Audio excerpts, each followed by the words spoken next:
பாஜகவுடன் கூட்டணி, இபிஎஸ் சொன்னதன் பின்னணி என்ன?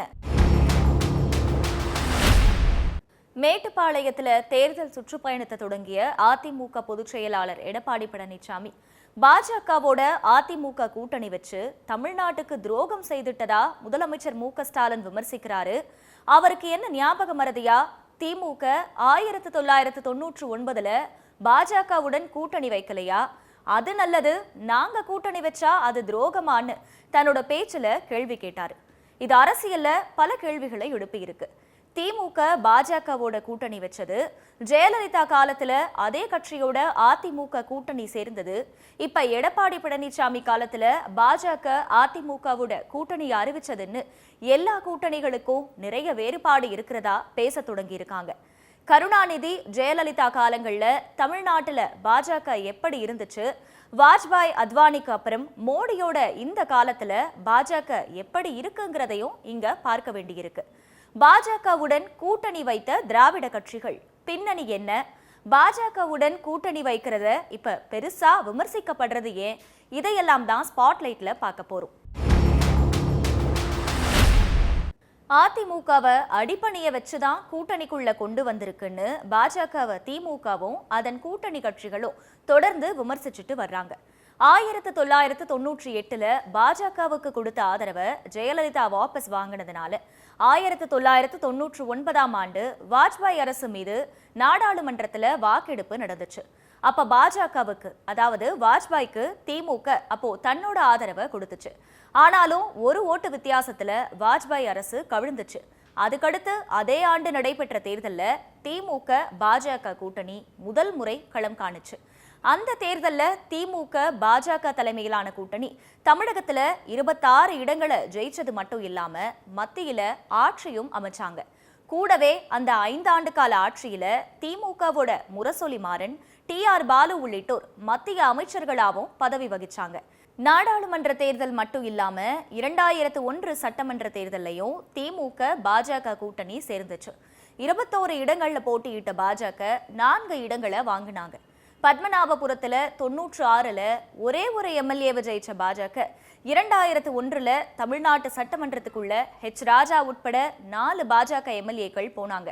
1999 பாஜகவோட கூட்டணி வைக்கும் போது சிறுபான்மையினருக்கு எந்த பாதிப்பும் ஏற்படக்கூடாதுங்கிற உத்தரவாதத்தோடு தான் கூட்டணிக்கு திமுக ஒப்புக்கொண்டதா திமுக தலைவர் கருணாநிதி சொன்னார். அது மட்டும் இல்லாம ராமர் கோவில் விவகாரம், காஷ்மீர் சிறப்பு அந்தஸ்தை ரத்து செய்யக்கூடாது உள்ளிட்ட காரணங்களை வலுவாக கூறி குறைந்தபட்ச பொது செயல் திட்டம் உருவாக்கப்பட்டு கூட்டணி அமைச்சது திமுக. 2002 கோத்ரா ரயில் எரிப்பு சம்பவத்துக்கு திமுக தனது கண்டனங்களை தெரிவித்தது மட்டும் இல்லாம சிறுபான்மையினருக்கு எதிரான இந்த கூட்டணி அரசுல திமுக இடம்பெறாதுன்னு மத்திய அமைச்சர் பதவிகளையும் ராஜினாமா செஞ்சது திமுக. 1998 நாடாளுமன்ற தேர்தலை மெகா கூட்டணியோட சந்திக்கணும்னு ஜெயலலிதா தலைமையிலான அதிமுக பாஜகவோட கூட்டணி அமைச்சது. இதுல அதிமுக 18 தொகுதிகள், பாஜக 3 தொகுதிகள்னு அந்த கூட்டணி மொத்தம் 30 இடங்கள்ல வெற்றி பெற்றாங்க. முதல் முறையா தமிழ்நாட்டில இருந்து பாஜக சார்பா நாடாளுமன்றத்துக்கு 3 எம்பிக்கள் போனாங்க. அந்த சமயத்துல தமிழ்நாட்டில இருந்த திமுக ஆட்சியை கலைக்கணும்னோ, ஜெயலலிதா மேல போடப்பட்டிருந்த வருமான வரித்துறை வழக்குகளை திரும்ப பெற வேண்டும்னோ தொடர் அழுத்தத்தை மத்திய வாஜ்பாய் அரசுக்கு அதிமுக கொடுத்துச்சுன்னோ, அதுக்கு வாஜ்பாய் இணங்க மறுத்ததால பாஜகவுக்கு கொடுத்த ஆதரவை ஜெயலலிதா திரும்ப பெற்று வாஜ்பாய் ஆட்சியை கவிழ்த்தாங்கன்னோ அப்போ அரசியல் காரணங்களும் சொல்லப்பட்டுச்சு. இனி பாஜகவோட கூட்டணியே இல்லைன்னு தெரிவிச்ச ஜெயலலிதா 2004 பொது தேர்தலில் பாஜகவோட மீண்டும் கூட்டணி வச்சாங்க. அதுல ஒரு இடத்துல கூட ஜெயிக்காம படுதோல்வி அடைஞ்சாங்க. பிறகு பாஜகவை விட்டு விலகின ஜெயலலிதா 2014 நாடாளுமன்ற தேர்தலில் மோடியை முன்னிறுத்தி பாஜக தேர்தலை சந்திச்சப்போ மோடியா இந்த லேடியான்னு தமிழ்நாட்டுல பாஜகவுக்கு எதிரான பிரச்சாரத்தை கையில் எடுத்தாங்க. அதன் மூலமா 37 இடங்களை அதிமுக கைப்பற்றுச்சு. ஜெயலலிதா இருக்கும் வரை பாஜகவோட கூட்டணி வைக்கல. 2016 ஜெயலலிதாவோட மறைவுக்கு பிறகு பாஜகவோட அதிமுக மீண்டும் கைகோர்த்தது. 2019 நாடாளுமன்ற தேர்தலில் ஒரு இடத்தையும் 2021 சட்டமன்ற தேர்தலில் தோல்வியையும் சந்திச்சாங்க. 2024 நாடாளுமன்ற தேர்தலில் அதிமுகவும் பாஜகவும் தனித்தனியா பிரிஞ்சு தேர்தலை சந்திச்சு ஒரு இடத்துல கூட ஜெயிக்கல. இப்போ 2026 சட்டமன்ற தேர்தலுக்கு மீண்டும் பாஜகவோட கூட்டணி அமைச்சிருக்கு அதிமுக. பாஜகவோட ஜெயலலிதா கூட்டணி வச்சப்ப விமர்சிக்கப்படாத அதிமுக இபிஎஸ் காலத்துல கடுமையா விமர்சிக்கப்படுவது ஏன் அப்படிங்கிற கேள்வியும் எழுது.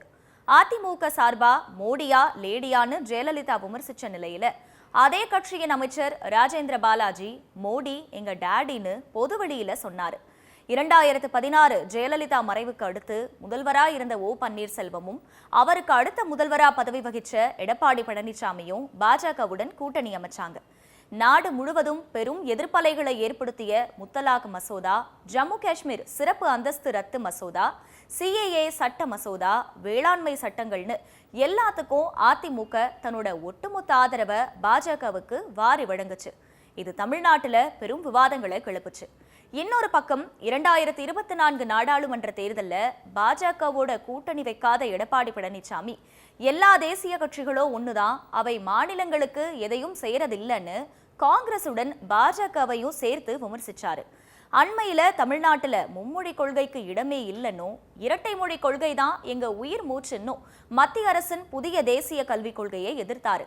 ஆனா மேட்டுப்பாளையத்துல பாஜகவையும் மோடியையோ ரொம்பவே புகழ்ந்த எடப்பாடி பழனிசாமி எப்போதும் மத்திய அரசு கூட திமுக சண்டை போட்டுட்டு அதையே அரசியலா செய்யறாங்கன்னு திமுகவை குற்றம் சாட்டினாரு. திமுக அதிமுக ரெண்டு கட்சிகளும் தேசிய கட்சிகளோட குறிப்பா பாஜக கூட கூட்டணி வச்சிருந்தாலும் அந்த சமயத்துல இருக்கிற அரசியல் சூழல், மக்களோட நலன் இதையெல்லாம் மனசுல வச்சுதான் மக்கள் வாக்களிப்பாங்க அப்படிங்கிறதும் தேசிய கட்சிகளை தாண்டி வெற்றிக்கு மாநில நலனே முன்னிறுத்தப்படுறதுதான் தமிழ்நாடு அரசியல் களம் சொல்ற செய்தியா இருக்கு.